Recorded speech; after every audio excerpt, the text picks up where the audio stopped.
Prohibition America's failed alcohol ban.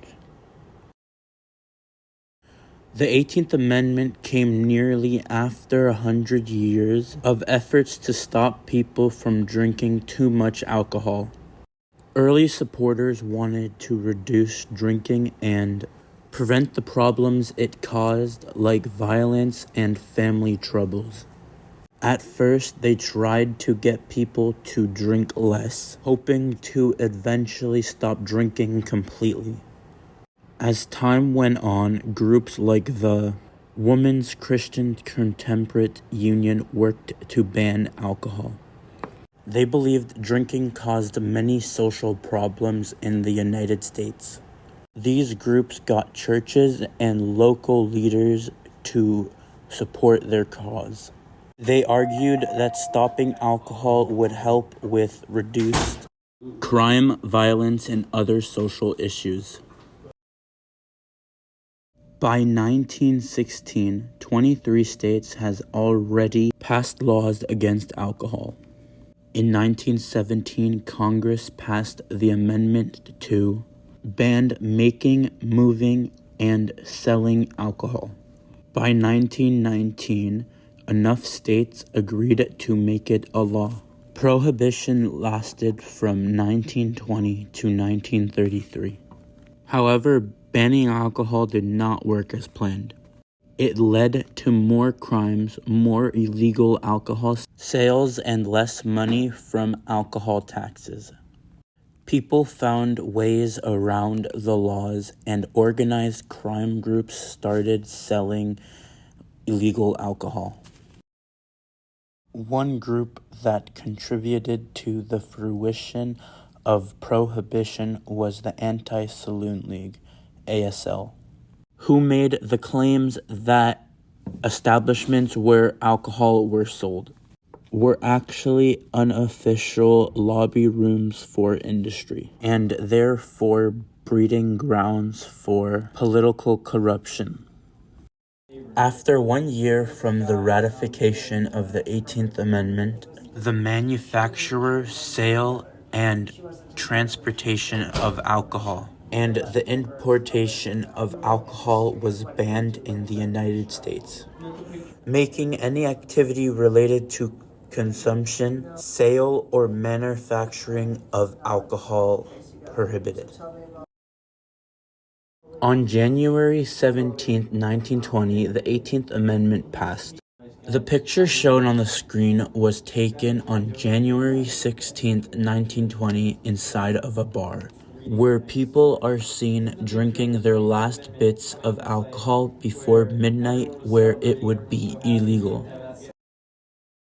This old photo from 1920 shows the New York City Deputy Police Commissioner John A. watching his guys pour booze down the sewers. They just did a raid and now they're dumping all the alcohol they found.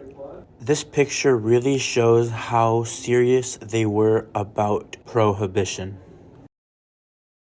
This song, called The Alcoholic Blues by Albert von Tilzer, is a humorous recording produced in 1919 and was a popular hit because it would capture how people would feel back then due to the 18th Amendment and not being able to drink alcohol.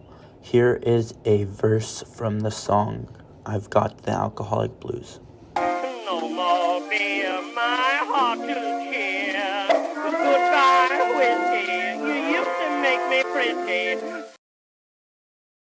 Prohibition supporters were additionally surprised by what did not come to pass during the dry era. When the law went into effect, they expected sales of clothing and household goods to skyrocket. Real estate developers and landlords expected rent to rise as saloons closed and neighborhoods approved. Chewing gum, grape juice, and soft drink companies all expected growth. Theater producers expected new crowds as Americans looked for new ways to entertain themselves without alcohol. None of it came to pass. The image shown on the screen shows that people were so desperate to drink alcohol that they would fake being sick just so they could get cough syrup with alcohol in it. But this specific photo shows an actual prescription from Mr. I.F. Johnson. The prescription is for whiskey, and it was written for January 3rd, 1924.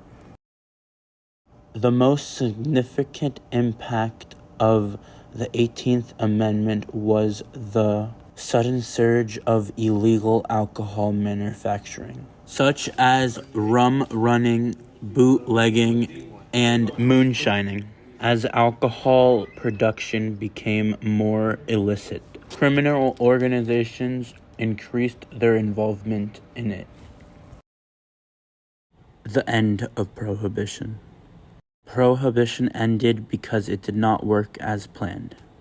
Congress presented the 21st Amendment on February 1933, and it was ratified on December 5th, 1933.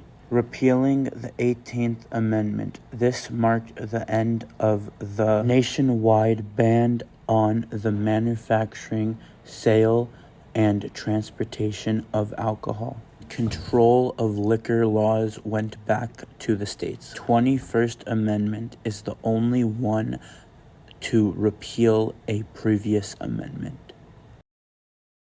Thank you for watching.